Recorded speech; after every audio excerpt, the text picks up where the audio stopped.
Amanda the Adventurer is a horror puzzle game that takes places mostly in the inherited house attic.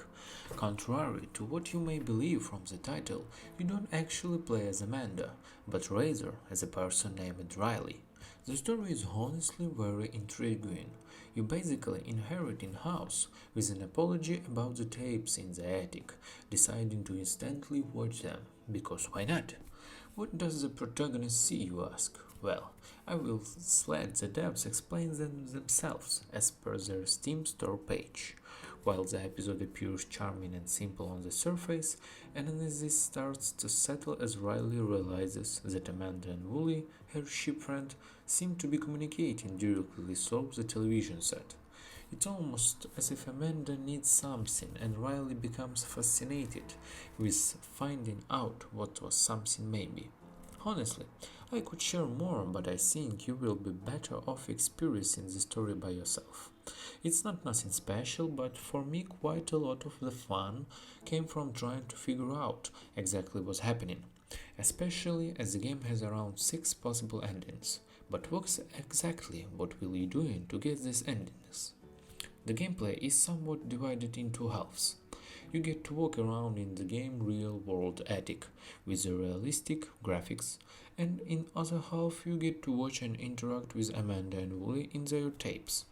The gameplay perfectly alternates them halves by hiding clues within the tapes that you can then use to solve the real world puzzles, and if you are paying attention, even find secrets.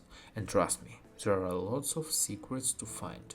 So basically, you get a tape, put in the VCR, finish watching it, turn around, and solve a puzzle to get the next tape. It's quite straightforward, but again, only the first ending. If you want to see the whole story, you will have to think outside the box. Each half of the gameplay is pretty fun.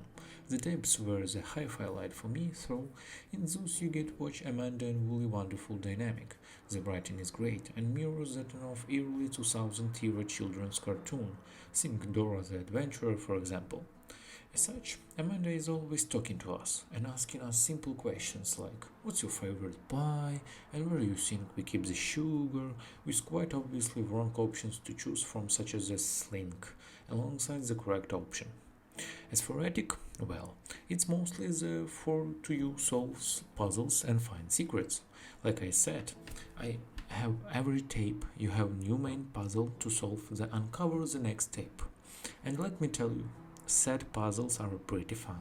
You will be using quite a bit of your brain to get through some of them, especially if you want to get all of the endings. Thankfully, the devs did a good job of giving very subtle hints in the right direction. But again, those need you to really pay attention to things, especially if you ban set of the tapes, and even the couple of puzzles might still elude you, but no shame in looking up the answers if your push comes to shove. And I am totally not just saying that because I had to up answers.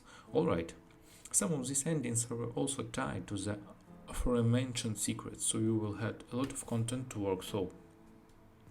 Honestly, isn't a super long game, 2 or 4 hours, maybe depending on how good you are at the puzzles.